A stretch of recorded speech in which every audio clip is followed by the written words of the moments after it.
Good morning. Thank you for joining us. Today we're talking with Donald Longley from Homefront Strong. Thank you so much for being with us today. Thank you. Let's start a little bit about you. Can you tell us a little bit about where you were born? So I was born in Honolulu, Hawaii. My father was stationed in the Air Force out there. So yeah, rough place to spend the first few years of my life. And what did your parents do? My dad was a helicopter mechanic in the Air Force. And I can't remember the name of his squadron, but they used to catch the film from satellites from space. My mom was just a homemaker. She helped, it's not exactly true, she helped manage the apartment complex we lived in. Other than that was pretty much it. Did you have any siblings? I have two sisters, but my middle sister was born in Honolulu too with us. Did they serve as well in the... No, just me. Okay. What was the feeling at home about you joining them? I think they were scared. So at that time I was living with my mom. I was kind of taking advantage of the situation, just letting her take care of me pretty much. And she had had enough, and me too, really. And I was like, I'm going to join the military. And I don't think she believed it until I really did. But when I enlisted, my dad was happy, but my mom was like, please don't. Yeah, she was like, this is a big deal, and it was a good decision. And what schooling did you have prior to your big decision?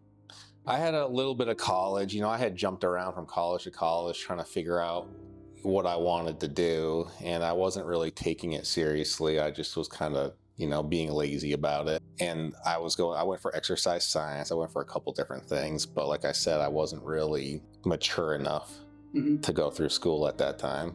Did you have any jobs that you were pulling down at the same time? I was actually a plumber. Yeah, so I did plumbing for about 4 years, which I enjoyed, but you don't really know that you like something, I guess, when you have so little life experience. I wasn't really sure that plumbing was what I wanted to do the rest of my life, so I need to go out there and see what the world had to offer.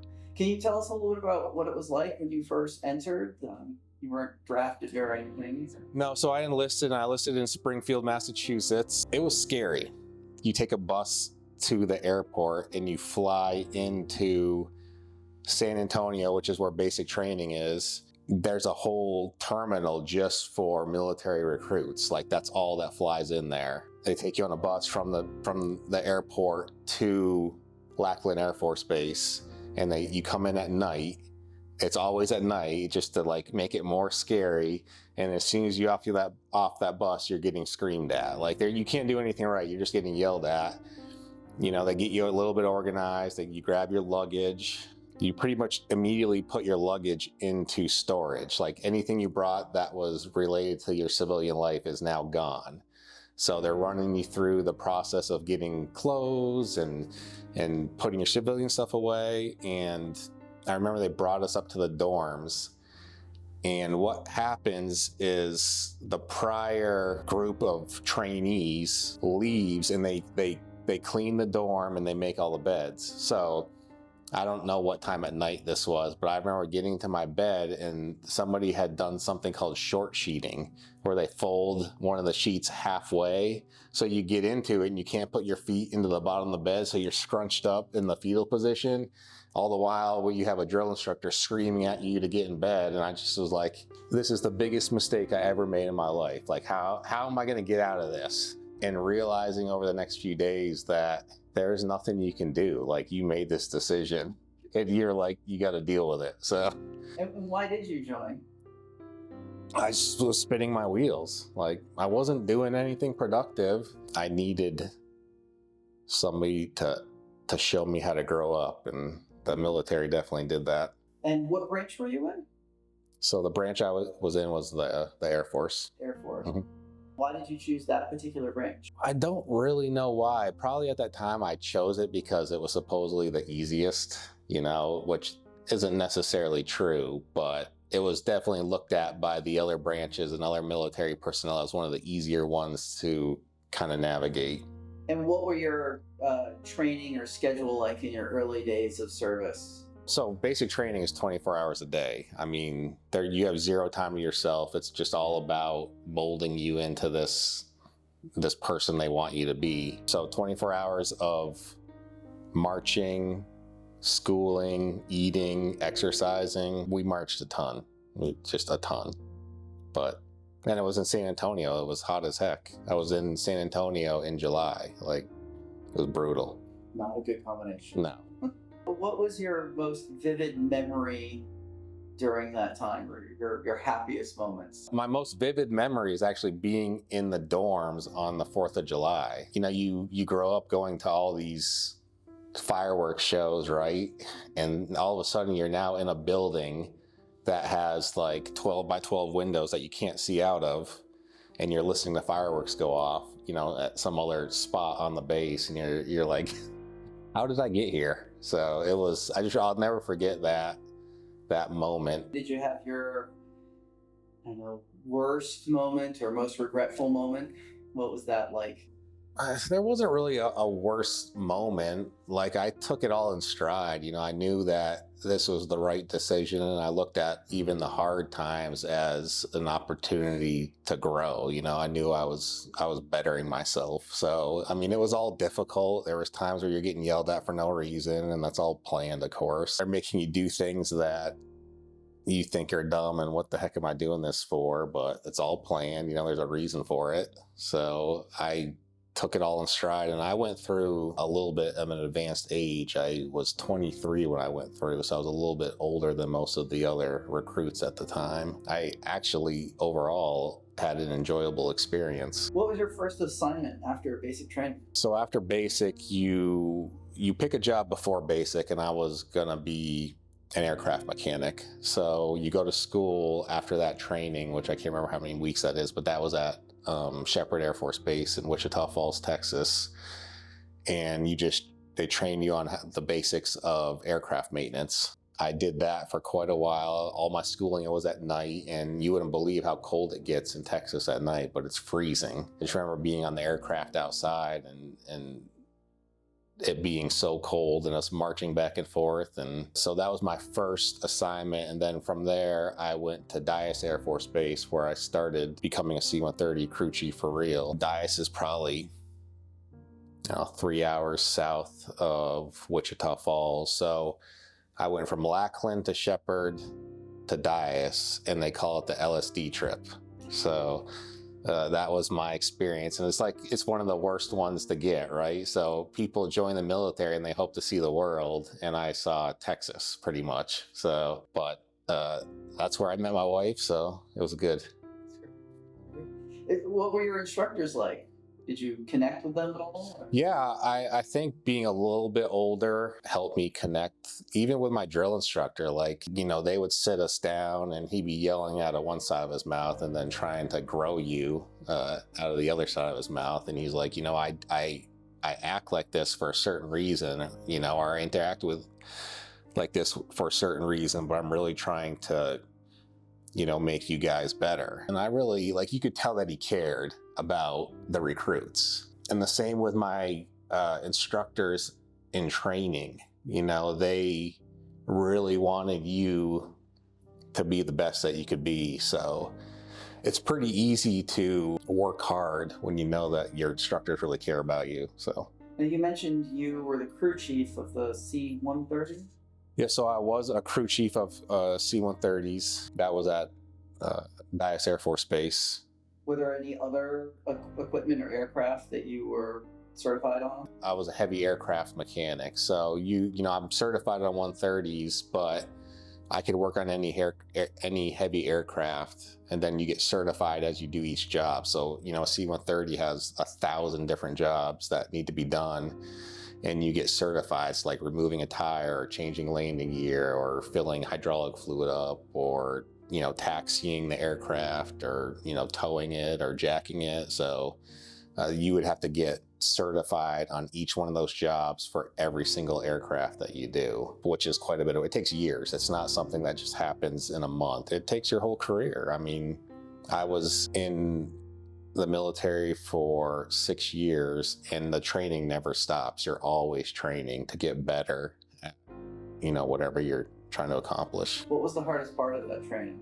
The stress. I mean, when you're jacking 100,000-pound aircraft off the ground so you can change landing gear, it's pretty dang stressful. You're in control of a group of guys. And what's crazy is there's really young men and women doing these jobs. It's not, a 40-year-old person in there. It's a 20-year-old or 18-year-old person jacking $30 million aircraft. And what can go wrong is crazy if you really think about it. But the training is so thorough that they limit the accidents for sure. And during this time, did you get any promotions through a crew chief? Yeah, I mean, I started off as a airman first class, A1C, and you get promoted by test taking. There's a time and grade, so after a certain time, you test for senior airman and then staff sergeant. So I got promoted from senior airman to staff sergeant. And then right before I got out, I tested for tech sergeant. And that's just the level of expertise really in your career field. And that test is the staff sergeant test is pretty hard. It's a ton of learning on the aircraft, but also the military or the Air Force as a whole. Like, you need to know how all that operates also in order to pass your test to get promoted in rank. What was the military lifestyle like? You can imagine a bunch of young men and women coming right out of high school, especially on the enlisted side, and going into a military, and then everybody's put in a dorm. So it's pretty much like high school in the beginning. So you have a bunch of people that are newly on their own, figuring things out. So there's lots of partying and exploring and just doing crazy stuff at the younger ranks. As you get older, it's just like anything in life, people are starting families and trying to navigate all that while being in the military. So during your time being part of the armed services, where did you serve? I was stationed at Dyess Air Force Base in Texas, and I deployed to Saudi Arabia. And then from there, I forward deployed to Iraq. So Saudi Arabia, where I was at, the base is in Qatar. It's kind of known as, the vacation spot. So we had like an in-ground pool. We had Dairy Queen and Pizza Hut, and it was a great spot. And the Marines that were actually, really doing some crazy stuff in Iraq would actually take vacation back to our base. So they get a couple of weeks of vacation and they go back to wherever their base was in Iraq or Afghanistan or whatever. But part of my job as a C-130 crew chief stationed in Qatar was crash recovery. So I got forward deployed to Kirkuk in northern Iraq. Our job was to, at that time, remove a 737 off the runway. This was a base that, was right in the middle of it. So they were flying sorties with fighters out of that base to, do whatever they needed to do. And a 737 ran off the runway there. That plane was owned by Iraq, I believe, and it was just a mail plane. But, our job was to remove this aircraft. Otherwise, the commander was going to bulldoze it off the end of the runway so they could start flying their missions again. So that whole process was pretty intimidating. As an Air Force enlisted, you're not really like on the front lines of stuff. So when I volunteered to do that mission, I was issued an M16 and body armor. And I was like, oh man, what the heck did I get myself into? We flew into Kirkuk and did a combat landing in the 130, which is where the aircraft starts, way up high, 30,000 feet, and just spins down really fast. And the reason they're spinning down is they don't want to get hit by a missile. So there's two people sitting in the back troop doors on a 130 with little handhelds, and those devices actually launch chaff and flare. So if a missile comes, they're literally looking outside the window and they're looking for missiles. So if a missile comes, they launch chaff and flare to make the missile go away from the aircraft. So I just remember landing, doing all that, and I was like, when a 130 banks and it's just spinning down like this as hard as you can, you're like, this is nuts. And then you come at the runway not straight, you come at it at a 90-degree angle. So the pilot's coming at 90 degrees and banks and just lands like super fast, opens up the ramp on the 130 and screaming at us to get out because I guess the base was being hit or there was an attack or something going on while we're there. So I run out and I'm like, oh man, this is not fun. There's like helicopters flying all over the place and a tank rolling by. And I'm like, what the heck did I do this for? So that was pretty crazy. What was that your only time that you saw combat, or was there another time? No, that was my only time. And, you know, it was enough that during that time, I knew I was getting out. You realize that what you're made of, you know, like some people are able to handle that type of stress and some people aren't. And I was like, I'm not the type of person that can handle this type of stress. It was crazy. And, you know, I was in an old control tower with another enlisted Air Force guy, and he was on the phone with his wife while she was in the hospital giving birth to their kid. And I was like, yeah, I'm good with this. I don't want to do this. What kind of friendships or comrades did you have then, and do you still have from your experience? Great friends. Like when you're working with these guys all the time, these shifts aren't like normal 9-to-5 jobs. You're working crazy hours, often with very little rest, and you're still working weekends and you're deploying with each other and you're doing all this training together. I mean, those friendships are so close, and I still talk to a lot of those guys today. And even the ones I don't talk to, I know that I could call them up at any moment and they would be like, yeah, what do you need? The friendships are next level. It's really neat. I got out in 2007 and there's guys that I haven't talked to since then, but I would feel totally comfortable just calling them back up and be like, hey, you know, how's it going? And during that time, how did you stay in touch with your own friends and family that you left back here? That's really hard. Like, that's a hard thing to process because you lose touch, you know. Like, I would come home once a year, you know. Learning how to handle that was difficult.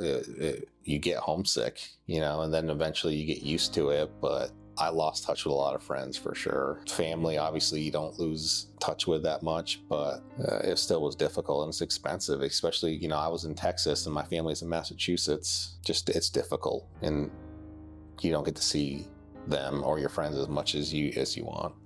So when you were not on duty, what sort of activities or recreation did you guys do? In Texas, it's crazy hot, so outdoor activities are normally kept to a minimum, definitely during the summer. I started doing CrossFit down there and working out at a gym, so I did a ton of that, and I also started getting into off-roading, so I built this big Jeep with big tires, and I fell in with a group of guys in West Texas that they weren't military, but just a really great group of friends. And I, you know, enjoyed the process of building this vehicle and going off-roading all over Texas and Oklahoma and Utah with this group of guys. And that off-roading by far was one of the most fun things I've ever done in my life. It was just so much fun, and getting to be outdoors and experiencing all these awesome places with this group of guys and their families. It was amazing. So definitely miss it right now. So you're not currently still doing that? No, I don't do it too much anymore. I don't have a Jeep anymore. I sold it before I came to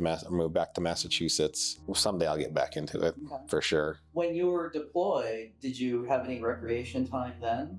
You actually get days off, so you don't work a normal schedule, obviously, but they give you, I think I had one day off a week. And at that base in Qatar that I was telling you about, they actually had a coffee house there. So I would go to the coffee house and they'd be playing jazz music and they had books and magazines, and I'd just be sitting there, and like that was the coolest spot, was just to sit in this coffee house. It was a little piece of back home. It reminded me of back home. I loved it. It was amazing. I think they had a gym there too. And like I said, they had a pool, but I don't remember going in that when I was there. So during all your times of service, there had to have been a humorous moment or something that you can recall for us, whether that's in Texas or deployed overseas. I think that overall, my military experience was really positive. You know, it helped me grow a ton as a person. Now that I'm thinking about the humor stuff, there's probably some things I could say, but I'm not going to say them on camera. So, like I said earlier, you know, you have a group of young men and women that are in their party phase, really. So doing all that stuff with the guys and girls that were in my squadron was a ton of fun. Every weekend we were out partying and doing our thing and causing trouble here and there. And did you ever feel like the dad because you had the age gap? absolutely not.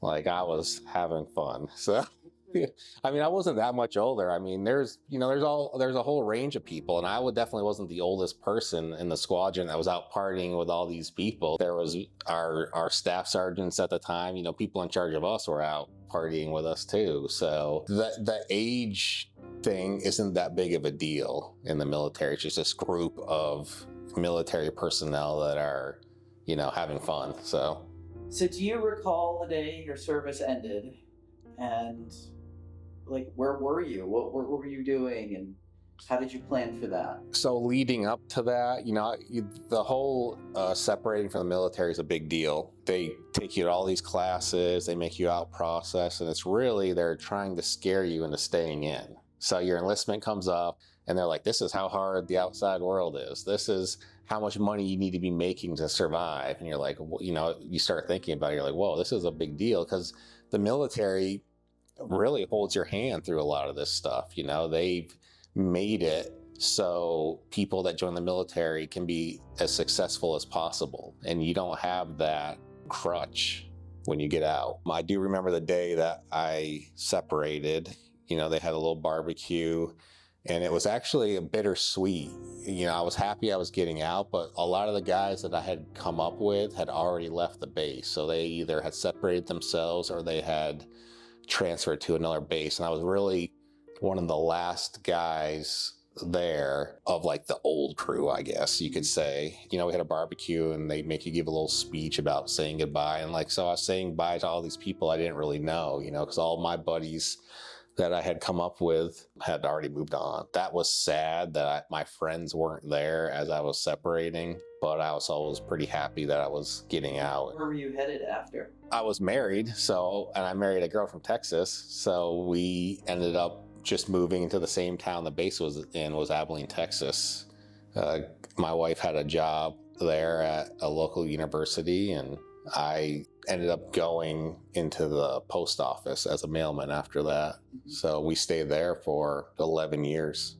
How did your family take it when you finally came out? I think they were happy that I got out. They thought that they would get to see me more, but we ended up living in Texas so long. It was just the same thing. I wasn't seeing them as much as I wanted to. And so not much had changed really. I was always holding out hope that we would move back to Massachusetts, and it came true finally. So, well, how did they feel about that? They were excited. Yeah, they were super excited. When, my wife, obviously being from Texas, didn't think she'd ever be moving to New England, but I held out hope, and it all worked out. So, good. How did you adjust to civilian life? Was it tough?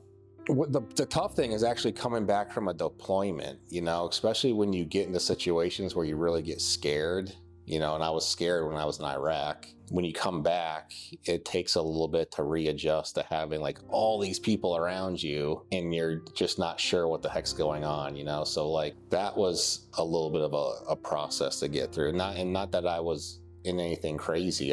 You just are you're worried about your life when you're in places like in Iraq, So when you come back to the civilian world, it takes a little bit to calm back down, really. Separating, I knew you're leaving at a certain time because you have a contract that's 6 years, right? So that at that 6-year mark, if you don't re-enlist, you're leaving, you're separating. So a year out, you're kind of planning it, and that it's coming. Did you happen to take advantage of the GI Bill? Oh, yeah. So I procrastinated like crazy because I was like, I'm never going back to college. I didn't think I wanted to. And I did the mailman thing for a while, delivering mail in Merkel, Texas, which is this little town of 480 people, it seems like. And there's a bunch of cows there. And I was like, all right, this has got to change. So I ended up going back to college to become a registered dietitian. And I used the GI Bill for that, and it paid for everything. It was amazing. So in general, how did you pre-enlisting compare to you now? What changed? I grew up, really. Like, before that, you're kind of just waiting around for things to happen and you're letting people take care of you. And or at least I was doing that. I was taking advantage of my parents a little bit, probably. Joining the military taught me how to get things done, be independent, and like nothing's coming your way unless you go out and get it, like you need to go do stuff to make stuff happen. So, really just becoming an adult is what the military helped me to become. I really appreciate that.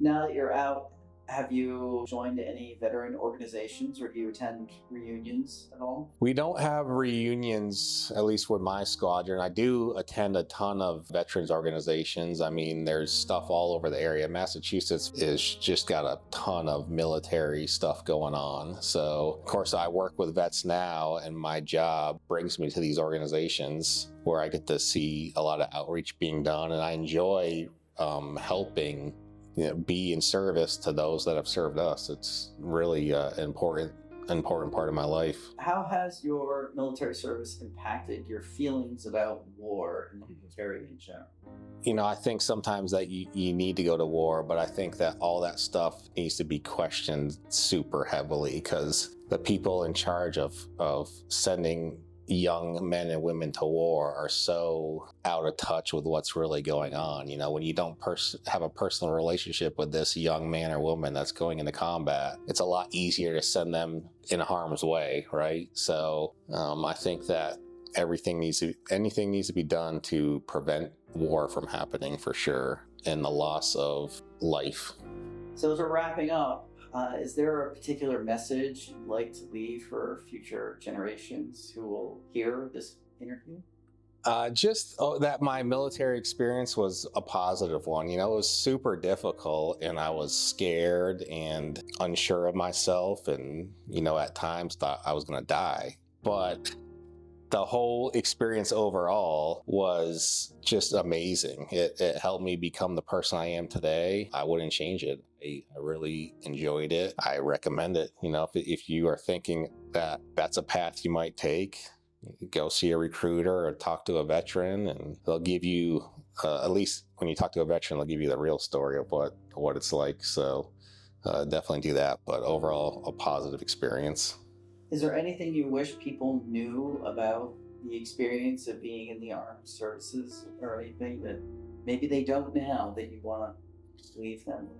I think that one thing people don't really realize is how much responsibility kids right out of high school are getting. Like these 18, 19, 20, 21-year-old individuals are in charge of other people's lives, and millions of dollars in equipment. So even somebody that's done a 4-year enlistment, they've come out with so much experience that the average civilian, there's no way, you can't get it. It's impossible. Like the only way to get that type of experience is through the military, for sure. And do you have any closing thoughts that you would like to leave with us? Could be about your service or just after the service or maybe getting involved? My closing thoughts is like, if the military isn't right for you, there's all these volunteer organizations and nonprofits that you can volunteer for to help not only veterans, but people still serving in the military. You can Google it. Every state has a million volunteer opportunities for these types of things, and just get involved. There's a lot of military personnel or veterans that are struggling. They get out and they lose hit that handicap, right? And they're not able to make it work for whatever reason. They're struggling and they need help. So if you would like to help those people that have served us, just find an organization to volunteer for. Do you want to do a quick plug for yours? Yeah, and I work for Homefront Strong, and so you can Google us. We're on Facebook and Instagram and YouTube, and if you want to volunteer for us and you're in the Massachusetts area, please reach out. We need all the volunteers we can get, and we're looking for more veteran stories. So if you have a story that you want to tell, please reach out. And it doesn't matter if you don't think it's a good story. I promise you it's a story that somebody wants to hear. Well, thank you so much for spending some time with us and sharing your story and getting the word out there. Thank you for joining us. Thank you.